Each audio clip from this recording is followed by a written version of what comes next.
Good afternoon again. Welcome, everybody. My name is Lee Ullman, and I'm a Senior Director at MIT Sloan Global Programs. I'm excited to be here with you today to have the work of Professor Joe Doyle and two of his colleagues who are also with us about seed funds research that they received this year from the MIT Sloan Latin America office. So MIT Sloan Latin America office each year gives out between 5 and 6 seed funds for research that's being conducted between faculty and researchers at MIT and MIT Sloan and researchers and faculty in Latin America. This research has been selected by a group of faculty and alumni, part of the MIT Sloan Latin America Office Advisory Council. And we really feel that this is probably one of, if not the most important topics this year, especially dealing with issues coming from COVID. So Professor Joe Doyle is a good friend of the Latin America office. He actually has been down in Chile and presented at a healthcare conference we've done in the past. He's also participated more than once in our data analytics program. And a lot of his work that he's both done for Sloan and for JPL has to do with looking at research topics in Latin America. So we're very thankful and happy to have Professor Doyle with us here today.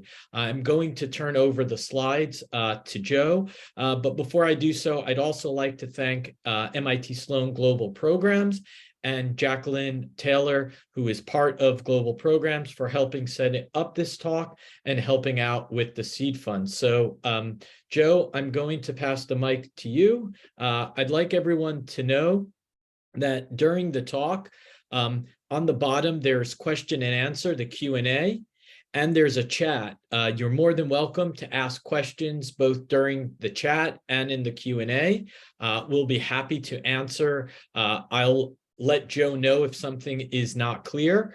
Also, if you want to write in Spanish, Portuguese, or English, we're happy to have that, and I'll help translate. So more than anything, thank you again for being here. Thank you, Joe. Thank you, the other researchers who Joe will mention, who are also involved in this program. And I hope you enjoy this talk. Joe, all yours. All right, thanks so much, Lee, and thanks, Jackie, for helping to organize. It's a pleasure to be here, even if we're on Zoom. We're getting used to that way of communicating. And like Lee said, he'll be helping me monitor the question and answers. So if there's any clarifying questions or any other questions you have during the talk, feel free to include them. And then I've left about 15, 20 minutes at the end of my talk for an open discussion. So you can also chime in then. So a few things, other housekeeping issues here. First, I want to thank Ryan Cooper and Andres Hojman, who are on the call with us today. My co-authors on the project. Ryan's at the University of Chicago and Andres is at Católica, and they've been indispensable in getting this research done. And of course, I want to thank the MIT Sloan Latin America office for their generous support of this research. Without it, it would be very difficult to get this type of work done, so thanks so much. So this talk will be about a paper that we're writing about legal aid in child welfare. It analyzes a randomized controlled trial of a Abogado program. Before I get into that, I thought a slight lecture. So first, who am I? I'm Joe Doyle. I'm a health economist and child welfare researcher here at MIT Sloan. I'm the co-director of our Health Systems Initiative at Sloan, and I sit on the board of the Poverty Action Lab, headquartered at MIT. And if you have any questions, you can always feel free to reach out to me after the talk on my email there. Okay, so a bit of a lecture to start, given that I'm a professor. I like to start with a little lecture. So first of all, you often hear this phrase, let the data speak. We want to trust the data and follow the data. All right, so here's a data scientist that you might be familiar with, a former president of the US. And this finger that he's pointing at, he's using data to make a case. This is the US home ownership rate. And you can see that fell during the Great Recession. And that finger is the finger of causality. He's saying that the Obama era policies caused home ownership to fall. Okay, so I find it's very important to understand how we can use data to make credible claims and push our policy discussions further. So here's an example of using data like that. However, if I'm going to give you one vocabulary word in this lecture, it will be counterfactual. What would have happened in the absence of the Obama era policies? That's what we need to know to determine whether those policies causally improved the situation or causally made the situation worse. So here, I'll give you another example. Here's the US unemployment. So the former President Obama might say, hey, unemployment fell during my time. Look how great I am. See how happy he is there on the left of your screen. However, what we really want to know is what the counterfactual would have been. Maybe his policies made the situation worse than it otherwise would be. If we had elected a different president, President Romney, maybe unemployment would have fallen much faster under a different president's plans. However, if you talk with the Obama administration, they would have said, we avoided a Great Depression. We had a Great Recession, not a Great Depression, and that's because of our policies. And you can see that it depends on this counterfactual. What would have happened, the blue line, in the absence of the policies? Would have been better, or would it have been worse? And so when we think of any outcome of interest and we have an intervention, you can imagine plotting the data, just like we saw in the first slide, and you can see the observable data going through time. And here, it's not clear whether this program, this intervention, adjusted the outcome at all. However, if the counterfactual would have been a higher level of the outcome, if that's what would have happened, then the observed data, even though it suggests that nothing happened, actually did something. Things were much better off with the intervention than without the intervention. So we need to know, we need some estimate of the counterfactual. And the case I'll make today is we need more pragmatic randomized controlled trials that will get us to that causality. When we have a drug trial, for example, we have one group gets the drug and one group gets a placebo. And we randomly assign who gets the drug and who gets the placebo. And the difference in their outcomes is the causal effect of the drug over the placebo effect. So we're going to think about that in drugs, and we're going to think about that in medical devices. We need to think about that more when it comes to public policy. And so we have a great example of that today. So the question we try to answer in this paper is, can improvements to the foster care legal system improve child well-being? Okay, there are big concerns in the child advocacy literature that there are bureaucratic frictions that lead foster children to languish in foster care. And there's also a large correlational literature, I'll argue. So they basically correlate people who spend more time in foster care have worse outcomes than those who spend less time. However, like I said, that's a correlation. It doesn't mean that spending time in foster care makes things worse off. It just means that people who tend to spend more time there have worse outcomes. It's still a very interesting question about, once you're in foster care, how much do we want to invest and work hard to get people reunified with their parents or adopted, to get them out of the foster care system? So today we'll be able to get a glimpse on that by looking at an intervention called Mi Abogado, or My Lawyer. And I'll describe it in detail in a minute, but essentially, and many of you on the call may know the program well, for kids in foster care, they were assigned a lawyer that had a lower caseload than normal. All right, so prior to this, if you weren't in the part of this program, the lawyers had very large caseloads. Not only that, the lawyers had access to a psychologist and a social worker to help the child. We had this triad of people trying to help the child. So it's essentially a much improved legal system, legal aid to kids in foster care if you're part of the program. And the strategy that we have in order to analyze this is a pragmatic, what we call pragmatic randomized controlled trial. So just like the drug trials I mentioned, some kids are going to have access to this program randomly versus others who won't. And so why might that be? Well, there were a limited number of slots available in order to, when the program first started up. And so to equitably distribute those slots, they were randomly assigned. It was also part of the experimental policy initiative in the Chilean budget office that decided to roll it out this way, one, for equity reasons, but secondly, to actually evaluate whether the program made improve the lives of children. And we could actually look at a cost effectiveness of the program in a very credible way.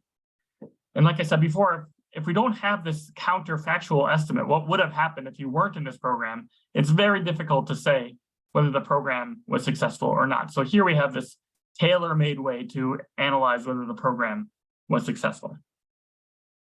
So that's the EPI and the randomization. And the second part that's a great resource in Chile is the administrative data that allows us to see how kids are doing in terms of, are they getting out of foster care faster? Are they getting involved with criminal justice at a higher or lower rate? Are they attending school? And getting those measures of child well-being is just a fantastic resource that make these pragmatic randomized controlled trials all the more effective. Okay, so my plan for the next half hour or so is to give you some background and spend most of my time going over the results. Okay, so first of all, just in terms of child welfare, some of you are very familiar with it, perhaps being on part of the call, but others might be new to the area. So give you an idea, the childhood incidence, when we look in Denmark and the United States and New Zealand, across a number of countries, we get this sort of modal number of about 5% of people in a country would have spent time in foster care as a youth. So that's, to me, surprisingly common. You might not think that it happens that often, but in fact, 1 in 20 people are part of foster care at some point. In terms of current levels, about 6 per 1,000 kids are in foster care in the US. That's about 450,000 children. In Chile, it's about half of that, so 2.5 per 1,000 in Chile, about 11,000 children. Now, what is foster care? Well, when parents are suspected of abuse or neglect, the state can step in and place the child in foster care typically while the family is rehabilitated. And the goal typically is to return the child home to that family. If that's not possible, then an adoption is sought. There are various types of placements. So sometimes and often the kids are placed with relatives. So you might be placed in foster care, but you're being taken care of by an aunt or a grandmother. Next, there's non-kin families. So these are foster families as you may see them in the media. And then there are institutions, essentially group homes where children are placed. As I said, the typical goal is to reunify children with their parents, and that typically takes around 2 years when we think about systems across the world. So in other words, you're not in there for a couple of months. Typically, children are in there for years. The other reason I'm really fascinated by this area is because foster children are at high risk of poor life outcomes. So if you look at homeless populations or prison populations, if you look at depression rates or mortality rates, the children who are involved with foster care typically are multiples higher risk than even similar kids when you compare them, similar kids who go to the same school, for example. They'll have 7 times higher depression and 5 times higher mortality. So these are particularly vulnerable kids. And so the more we can do to see what types of programs improve their well-being, I think they deserve that. All right, in terms of legal aid, since this talk is about a legal aid program for kids in foster care, there are big concerns that there are bureaucratic delays that lead to children spending too much time in foster care. And so this paper will study a program that tries to reduce those frictions and then see whether children's lives are actually improved or not in order to check that supposition. In terms of the prior literature, I don't put it all up here for the sake of the length of the talk, but there's really little causal evidence on how the child welfare legal system operates and whether they get better outcomes or worse depending on how they do so. So there was a randomized controlled trial in Washington State and Georgia in the United States that gave lawyers additional training, essentially 8 hours of training on how to deal with kids in foster care, trauma-informed interviewing and so on. And they found that some evidence of faster times to getting children adopted or returned home within the first 6 months of foster care. I would put that on sort of mild evidence because it was only in a subset of the children that were studied in that program. There was another paper that looked at how laws are rolled out across states in the United States that mandated lawyer representation for children in foster care. You might not know this, but many places there is no legal representation for children in foster care. Sometimes there'll be a court-appointed special advocate. And typically they're volunteers, maybe retired social workers that try to help the child through the process. But in terms of legal representation, that's increasing, but still not the most common form of helping kids in foster care. In any event, when these laws that mandated lawyer representation rolled out across the United States, the time to adoption fell as those laws rolled out. So it looked like the legal system can have an impact on these process measures of whether the foster care system is operating more quickly or less quickly. And then I'll just put a plug in. There's a lot of sort of legal aid is having its moment right now. So medical legal partnerships is a popular idea where you might want to help people in the healthcare system get access to a lawyer to prevent homelessness, for example, maybe represent them in eviction courts. And there have been some nice papers about that, or applying for social benefits. Sometimes there's now recent evidence that legal aid can speed you through lots of bureaucracies that we face. And then, of course, there's a large literature and interest in public defenders as a way that we think about legal aid being provided to people in our society. All right, back to the child protection system. So in Chile, when we were looking at the data, there are 11,000 children in substitute care. Typically, children are in care due to neglect. 84% of the time, neglect is part of the reason why children are in foster care. 28% involve physical abuse, and actually around 18% involve some form of sexual abuse. And these numbers aren't, you can have multiple allegations that result in placement. The average length of stay in Chile is about 3 years, so a little higher than the average when we look across other countries.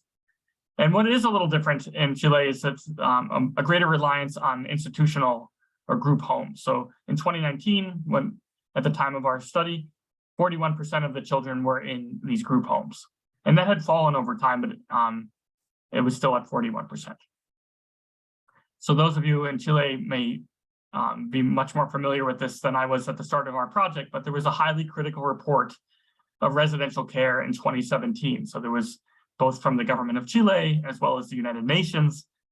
There were concerns about essentially the number of deaths that were happening in group homes. And that led to lots of investigation and lots of policymaking to try to improve the system, including trying to protect the rights of children in foster care by improving the legal aid or expanding this Abogado program.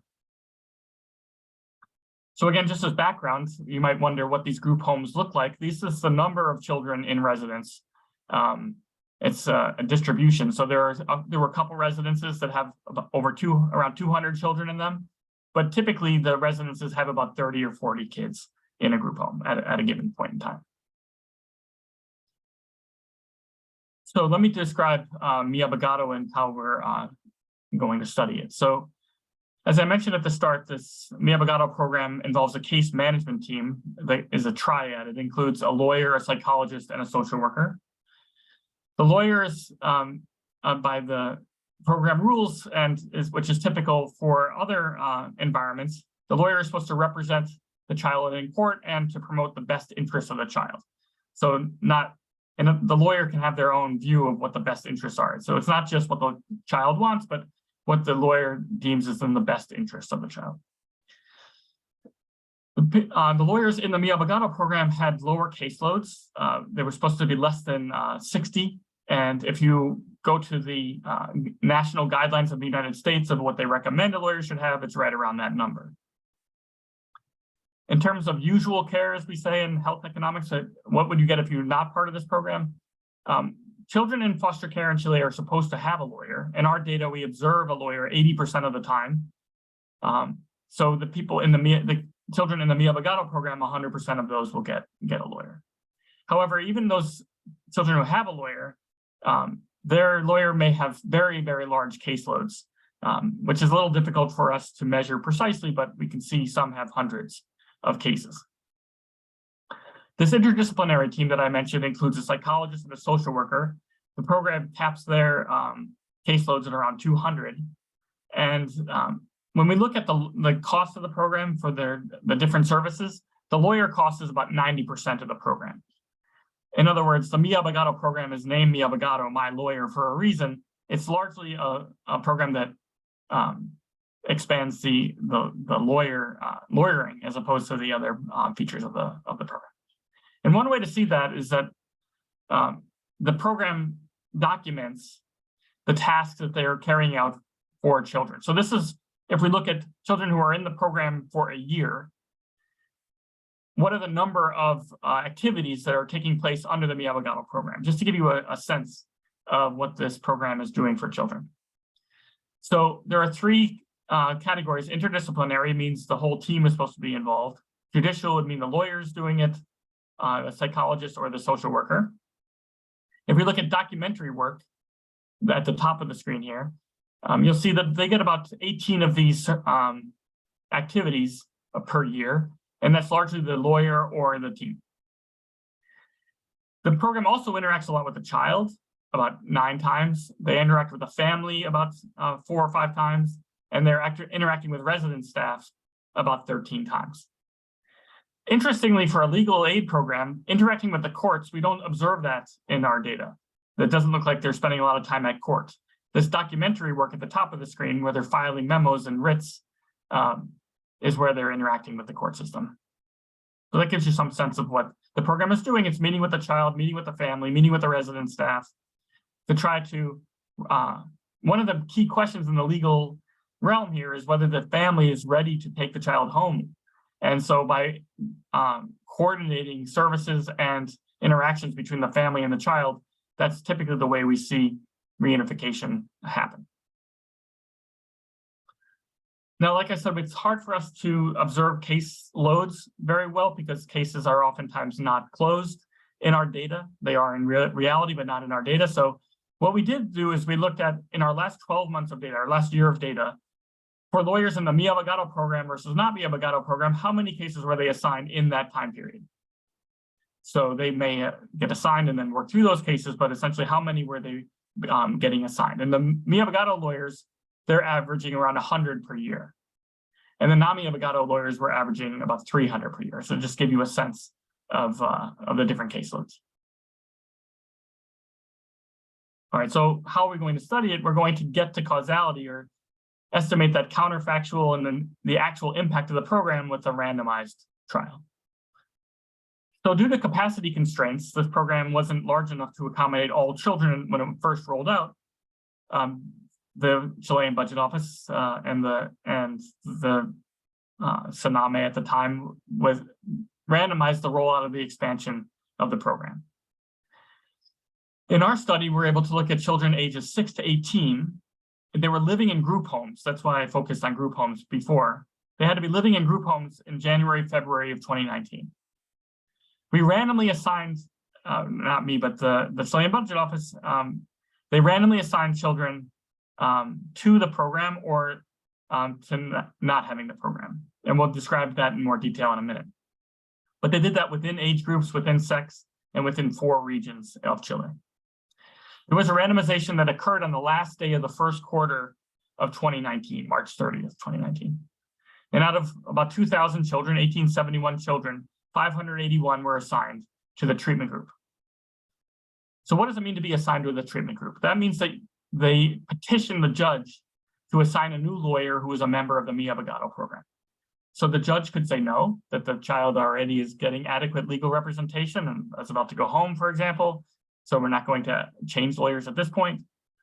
The judges could also assign kids to the Abogado program outside of the randomization. So what we'll be doing is comparing the children randomly assigned to having access to the program versus those who had to get in a different way. And so by comparing those groups as a total, we're able to get to the causal effect. So let me show you the results. I think it'll be clear when I do so. Oh, I have to acknowledge that there was something that happened about a year later, which the COVID pandemic. And so we'll be interested to look at effects in that first year before COVID. And then it'll be a little more speculative to think about what the effects of the program are after COVID hits, because that's such a radical change in the environment. All right, so here's Chile, and we have 4 of the most populous regions in Chile.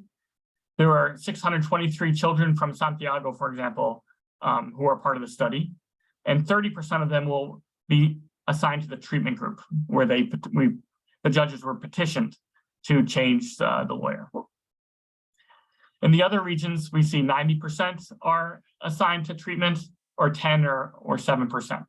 And this is part of that pragmatic randomized controlled trial, that there were only so many slots, and those number of slots differed across regions. And that's why we get a different share treated in the different regions.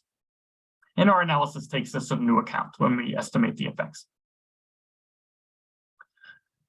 In terms of the administrative data, I love the idea of having administrative data across a wide range of outcomes to analyze the effects of programs. And so Chile is a great resource in that way because of the registry data that exists.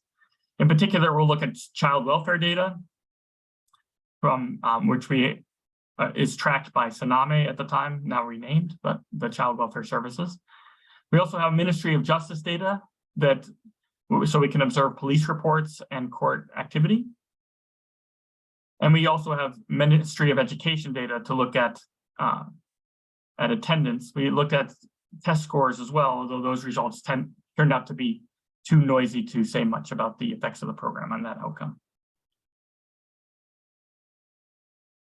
Okay, so let's get to the results.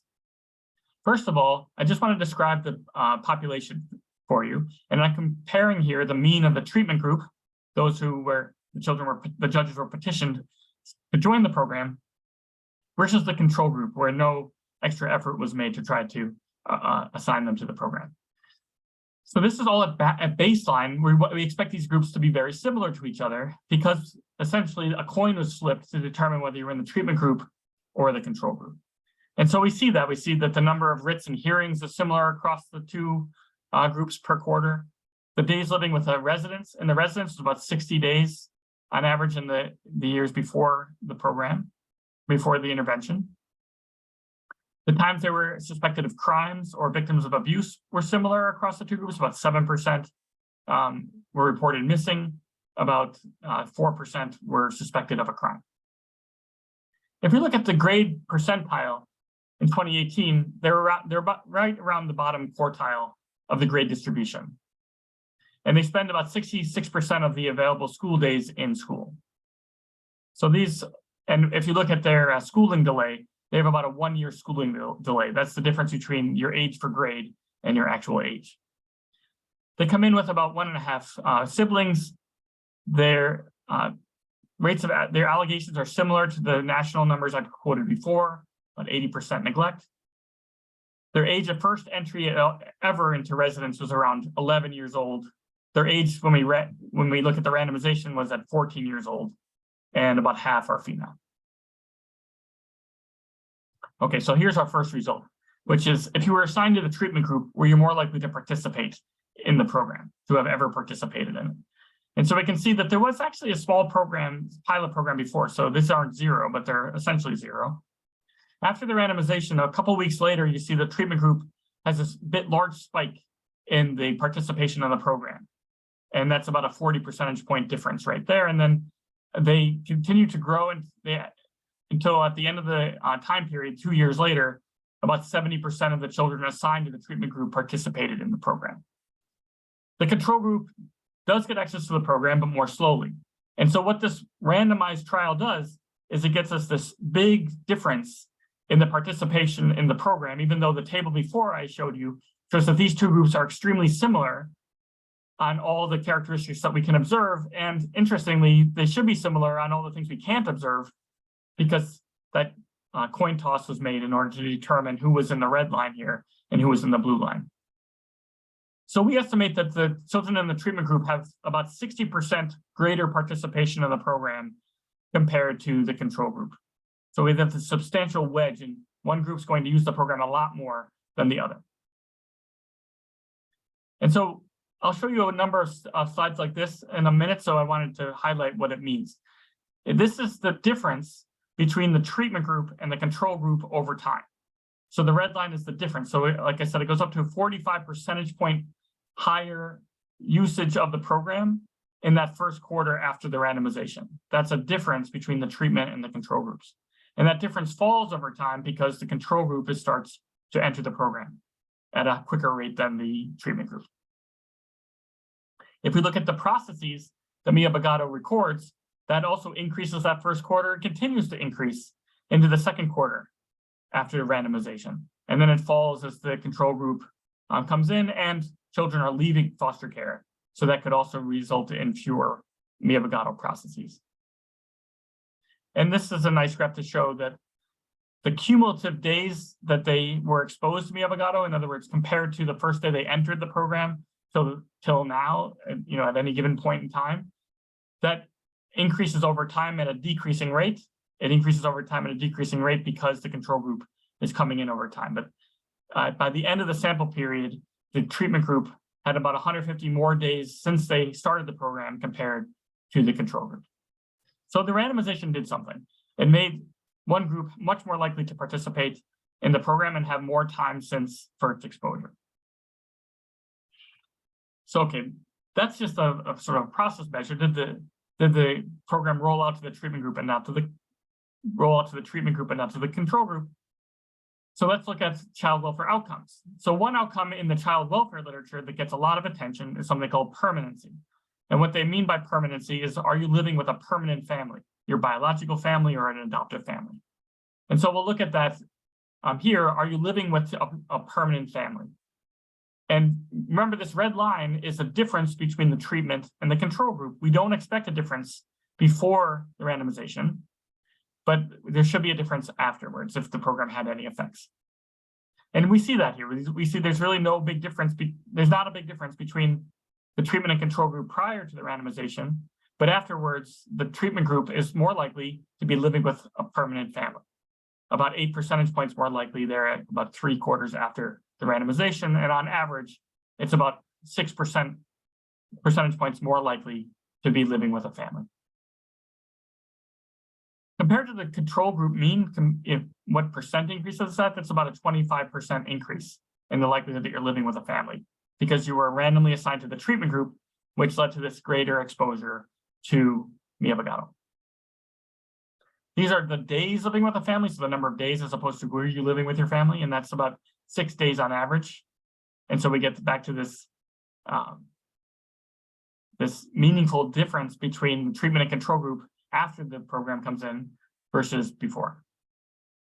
And this is the days in SENAME residence, which is sort of the flip of what I showed you there. They're getting people out of the SENAME residences faster if you were exposed to the program at a greater rate. So to me, these pictures are pretty convincing. Why is it convincing? Why do I get to use the claim that this is a causal effect? I get to use that claim because the children were randomly assigned to the program. And then this red line is the difference between those two groups. They're pretty similar beforehand. Statistically, I can't tell them apart. And then afterwards, we're going to see that they are different. And so in the paper, we have tables like this, which summarize things in terms of numbers before and after the randomization. And this just helps me think about what these numbers mean. But because there are a lot of numbers here, I'll just focus on that first column, the first number, 5.6. It says the people in the treatment group spend 5.6 more days with their permanent family than the control group. And the bottom there says the control group mean is 22 days per quarter. So compared to 22 days, the treatment group is spending about 27, 28 days with their family. And we'll put these in context in dollar terms. It's going to turn out to be quite cost savings to get kids home. And we'll also look at other outcomes to see if their well-being is improved as well. So first, we were curious about whether, okay, these kids are getting home faster. Are they bouncing back into the foster care system? Maybe they returned home too quickly, for example. Well, here's whether a child protection investigation was going on. And admittedly, it's a noisy series, but it looks like there's no difference before versus after the randomization on whether children are getting more child protection investigations. This is even more stark because the children in the treatment group are more likely to be at home, where child protection investigations can happen. So I wouldn't have been surprised if this increased a little simply for the fact that the kids were returning home. But it turns out, fortunately for the program, that getting kids home faster did not lead to more child protection investigations of their family. Did they re-enter foster care? We don't see any big increase in whether children are going back into foster care over time. And was there a crime committed against the child, essentially another measure of child abuse? And we don't see an increase in that after the program came into effect. And if you put all these numbers into before-after comparison, we get these very tiny differences, 0.001 compared to a mean of 0.06 in child protection cases that quarter, for example, in column 1. So we can test whether these things are different, and we don't find any concerning change in child safety after the program. All right, we also look at criminal justice involvement. So why do we look at that? We look at that for a few reasons. One is because there are big externalities, we say in economics, that if you are committing crimes, you're imposing costs on others. And so we're really quite interested in that. But more importantly, we're interested in whether this program is getting kids on a better track. Is it improving their well-being more generally? And I'd like to have 100 measures of that. But we're going to have a few key measures here to see whether looks like their lives are getting better from having gotten out of foster care faster and been exposed to this program that allowed them access to the psychologist and the social worker and the services that entails. So here's a graph about criminal justice involvement. Where you criminal justice involved? And so that looks very flat prior to the randomization, this red vertical bar. But after randomization, you'll see a fall by about 5 percentage points in their criminal justice involvement. If we did a cumulative, were you ever involved with criminal justice, that's flat beforehand and it falls over time. The reason I like this graph is you can see that last period, it says by the end of our sample period, 2 years after the randomization, the treatment group was about 25, committed about 0.25 fewer crimes compared to the control group, which we'll show you is a meaningful difference compared to the control group. And that's this table here. Column 1 shows that the treatment group, the effect of the program was 0.037 fewer crimes per quarter. And is that big or small? Well, if the control group is committing about 0.12 crimes per quarter, about 1 in 10 kids are committing crime. And that's substantially lower if you were part of the treatment group. You get this 4 percentage point drop compared to a mean of 12%. So again, about a 25% improvement in this outcome. The effect is visible for females and males, although the effect is stronger in males where they're more likely to commit crimes in the first place. All right, let's talk about school attendance. I'm going to talk about 5 more minutes and we'll get to your questions. So you might want to think about what questions you want to ask. And I can also show other results if people want to see those. So let me show you the school attendance results. So here we have these black diamonds is the attendance rate in Chile as a whole, not just in this subsample. And you'll see that is relatively stable across the course of the year, and then it falls in the last month of the school year. If we look at the red line, the difference between the treatment and control, that looks pretty similar in the pre-period. After the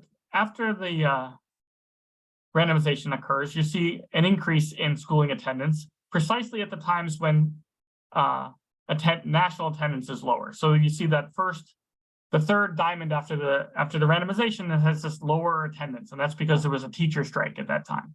And you also see lower attendance the last 2 months of 2019, and that's when there was social unrest.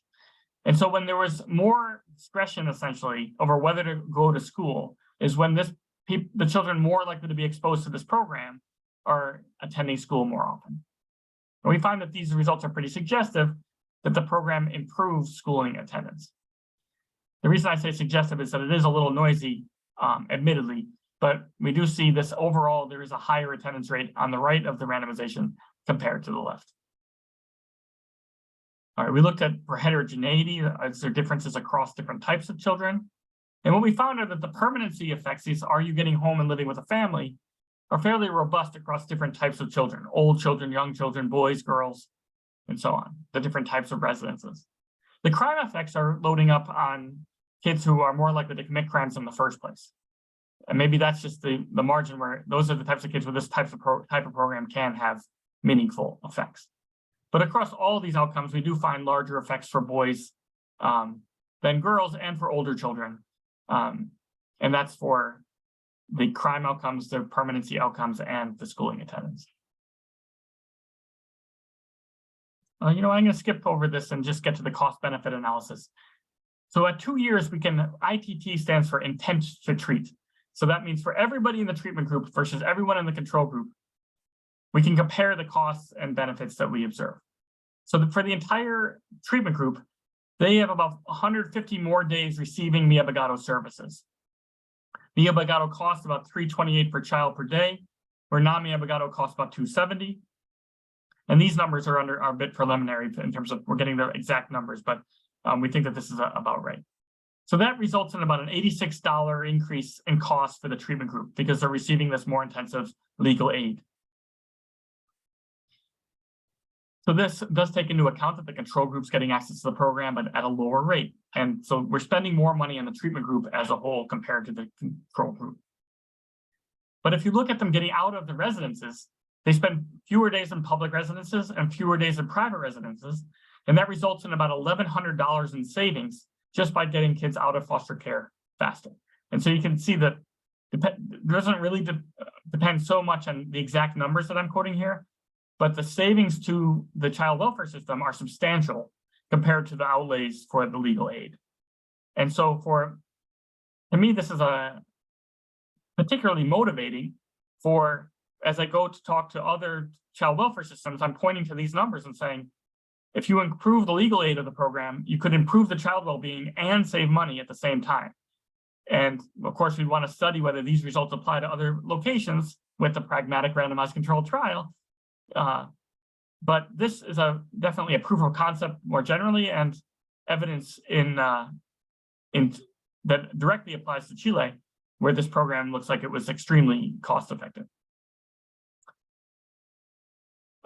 So there are limitations to this study. In part, we don't observe all of the services that the children in Abogado are receiving, but of course that would have to be very large difference before you would undo this type of very impressive cost benefit comparison. If you add in the cost of crimes committed, the cost benefit analysis would look even stronger, much stronger actually, because crimes are socially costly, and so by reducing the crimes, this cost benefit analysis would be even more rosy. All right, let me get to the conclusion, and then we'll see if there are any questions from you guys. So Abogado sped the exit from institutions with no detectable effect on safety. So it looks like safety was maintained and kids got home faster. It resulted in lower criminal justice involvement and improved school attendance. And the bottom line here is that judicial interventions can improve child outcomes, so we should be studying how best to provide those services to these vulnerable children. All right, Lee, do you want to moderate a Q&A, or how would you like to proceed? Absolutely, Joe. So I'm just gonna, do you want to take down the slides? Sure. Perfect. So thank you, Joe, for the presentation. Appreciate that. If anybody has any questions, please use the Q&A or the chat. But Joe, I'm gonna start with some questions. So I thought it was interesting, the drop in criminalization, where you show savings in terms of how much it costs per day in terms of the housing. But I imagine that the cost of savings to keep someone out of the criminal system is huge. Yeah, that's a great point. And so we do highlight that in the paper. One reason we don't highlight that in those results I showed you was because if you were a child welfare agency, you might think, well, I'd love to invest more in kids, but I don't have the budget. And so to the extent that those residence costs are borne by the agency, they might see even within the same agency, they could save money by improving the legal aid that they provide to children. And then if we think societally, which of course is a big goal of the research, where we think about criminal justice involvement, even school attendance, these types of programs, it's hard to move those types of outcomes. And this program seems to have had that effect. I'm also not that surprised it could have those effects because I've done a lot of research in foster care, and foster care and criminal justice, especially juvenile justice, is highly interlinked. So for example, in Massachusetts here, where I'm speaking from, about 40% of the kids in juvenile justice are also involved with foster care.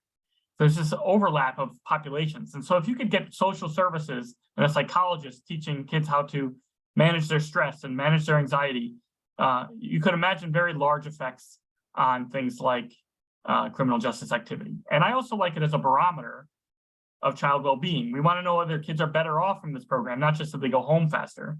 And these types of outcomes help us think about that. Yeah, no, that's incredible.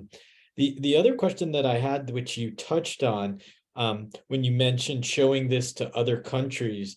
Are you aware, or your colleagues aware, of other countries in the region that have similar programs, or debating doing similar programs like Mi Abogado to help at least diminish the effects on children in these situations? Yes, I'd love to hear Ryan or Andres' take on, especially in the region.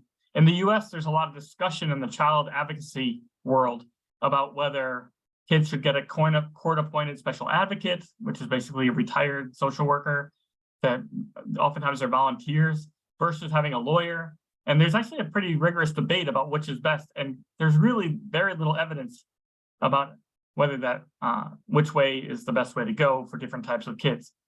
To me, like every community in the US and every community in Chile has a child protection system with a legal system wrapped around it. And there's very little in the way of this kind of causal evidence of what's the best way to serve kids. And we just need more of that. And I give Ryan and his team at the Chilean Budget Office a lot of credit for rolling this out in that way, so we could really say whether the program was successful or not.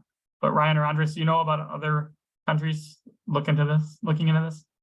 So currently we're talking with the government of Ecuador, excuse me, and the government of the Dominican Republic to explore the potential of starting something like this. So they've got similar programs, but the idea would be to sort of modify them and adjust them to try and match what was done in Chile, and run pilots just the way we did in Chile, so we can study this sort of replication in these two countries. But it's very incipient, like we're just starting on that.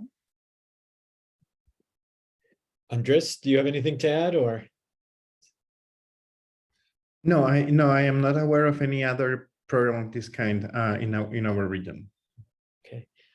So Joe, we have a question from Javiera. So she wanted to know, is there any qualitative data that can also demonstrate the emotional well-being of children by being better covered by a program like Mi Abogado? Okay, so that's a great point about just research in general. So here we have this opportunity of having a randomized trial. And so we can think about different ways of evaluating that. And so having qualitative interviews with all of these children would definitely be extremely valuable. It's also extremely costly. So we haven't conducted any focus groups as part of our team. I don't know, maybe Ryan or Andres knows about that. But in terms of the treatment control comparison, what we're able to build upon are these registry data, which are, it turns out, extremely inexpensive, and they just already exist to see about outcomes. Now, one outcome that we could look at is health outcomes, and usually that's measured by medical care utilization. For that, it's always tricky to compare. If we see that the treatment group has more mental health service utilization, that could be a good thing, right? It doesn't have to be a bad thing. It's costly, but it could be beneficial. Whereas crime report reduction is pretty clear. If we see a reduction in crime reports, it's just a win, as well as school attendance for that matter. But we haven't been able to get access to any medical healthcare data. And even if we did, it's going to be difficult to interpret if we see an increase or decrease in the rate of utilization. But I'm totally with you, and we'd want to know about more outcomes for these children, and qualitative and quantitative research are both extremely valuable. It's just the quantitative turns out to be much less expensive.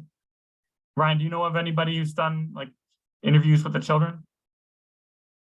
No, unfortunately not. No, there was some sort of process analysis, but not a qualitative in line with the question.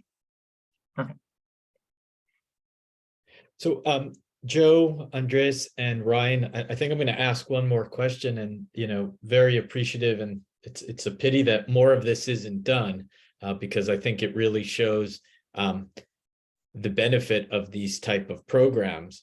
But when thinking about this, and Joe, you showed it, now that the pandemic is on its tail end, or whatever terminology you want to use in the change in COVID cases, Are you going to do the study again and try to see 2 years out from here forward and see, is it possible that being in the lockdowns that Chile had, which were pretty restrictive, whether this interaction helped much greater? Is it possible that COVID played an effect in the huge difference in numbers? Because the disparity seems huge, which is quite incredible. So we spend a lot of time in the paper thinking about the dynamics of how the outcomes change, because we know that exposure to the program changed in this, gradual way, and then we look at the outcomes that look a little more permanent from a relatively early stage. So when we do those analyses, we find that the program improved things quarter by quarter. They were continuing to improve things, and then when COVID hit, it actually continued to improve after that. Now, we're more cautious of saying, okay, after COVID hit, lots of things could be going on, and maybe the results at that time period wouldn't apply to other time periods. But for those first 4 quarters prior to COVID, we saw that the program was continually improving the outcomes for kids, or assignment to the treatment group, I should say, which implies that the program itself was improving outcomes for children, so continuously and increasing over time. And that makes us think that these effects aren't just coming from, okay, once COVID hit, there was a big improvement. No, it was actually improving and increasing prior to COVID. In terms of longer term studies, we just need more time to play out and access to those data. We could look at longer term outcomes. And I'm sympathetic to your point, Lee, though, on COVID was such a radical change that even if we find that this program is particularly helpful during a pandemic, that we're cautious about saying, well, then it's going to be great during more normal times. So that's why it's great that we have access to outcomes prior to COVID and during COVID. Nothing suggests that things got worse during COVID. Actually, they continued to get better. Yeah, that's fantastic. I think that's a great sign. So more than anything, Andres, Ryan, Joe, thank you for this great research. We look forward to the publication. If people have questions, what is the best way to reach you? Or there's one person who put in the chat, Yolanda provided her email, but I think, Joe, I know your page at Sloan has information, but if people are interested in learning more, please let us know, either contact myself or Jacqueline, but we very much look forward to the research, and we hope that this will help to continue the funding for these type of programs, and the work that Ryan, you're doing is really great. So thank you all. I hope you have a wonderful rest of the day. And Joe, I'll let you close. Well, it's always fun to talk with people about these types of research, because it's so clear how to describe what happened. And like, one group was randomly assigned to getting it. And that's the way we can look at those graphs and say, okay, this actually caused an improvement. And I'd love to see more and more of that. So if anyone in our viewing audience today wants to collaborate on things like that, we love to be partners in that. And we'd like to thank Lee and Jackie for helping to arrange today's webinar, as well as the financial support we received to conduct this research. It really went a long way to getting the program evaluated well. So thanks so much. All right. Gracias. Thank you, everybody. Have a great rest of the day. Take care. Happy holidays. Thank you. Bye. Thank you.